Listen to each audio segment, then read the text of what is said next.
Donald Trump's holiday gift to America, a fundamental crisis.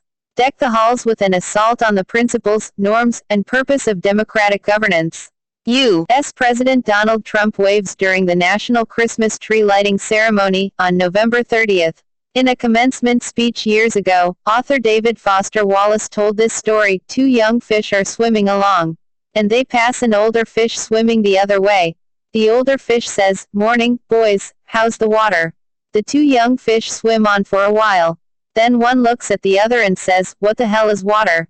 Wallace noted the point of the story was that the most obvious, ubiquitous, important realities are often the ones that are the hardest to see and talk about. And that may describe American politics at the moment.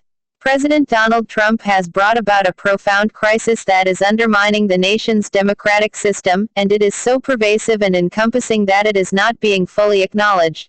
It is the water. The crisis is not rooted in Trump's advocacy of conservative policies, the Muslim ban, tax breaks for the wealthy, hollowing out the State Department, killing climate change action. Nor is it triggered by his rude and classless behavior, as he spends long hours watching cable news, consuming Diet Coke, and rushing to Twitter to attend to petty grievances, instead of working diligently to advance the interests of the citizenry. The country can survive bad policies and an immature and erratic commander-in-chief, unless, of course, his recklessness leads to nuclear war.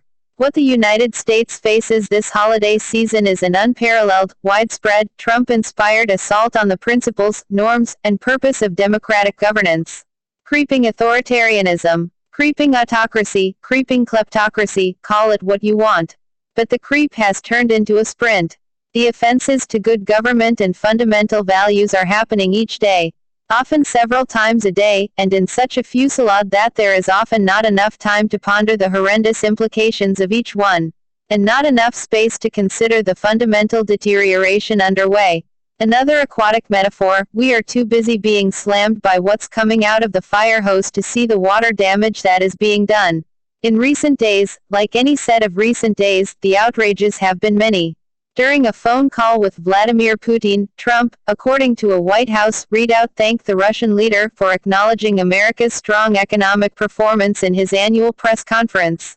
And they discussed working together to resolve the very dangerous situation in North Korea. Apparently they spoke not a word about Russia's attack on the United States during the 2016 campaign, which seems to be the pattern. Since Trump took office, there has not been a single sign he has pressed Putin regarding Moscow's operation to subvert American democracy. And as a much-noticed Washington Post piece pointed out, Trump has throughout the last year adamantly refused to accept the intelligence community's assessment that Russia engaged in information warfare to help him win the presidency, and has taken no measures to prevent a rerun. So here we have an American president abdicating, out of pique, his most fundamental obligation, to protect the nation from foreign attack. And his party colleagues barely bat an eye at Trump's negligence. If a dog catcher refused to catch dogs, he would be deemed unfit for the position. But Trump has abdicated the top responsibility of the commander-in-chief, and this does not scandalize the congressional majority. The Constitution awards power to the president so he can safeguard the nation. Trump uses this power to safeguard his own power. Donald Trump's holiday gift to America, a fundamental crisis. Deck the halls with an assault on the principles, norms, and purpose of democracy.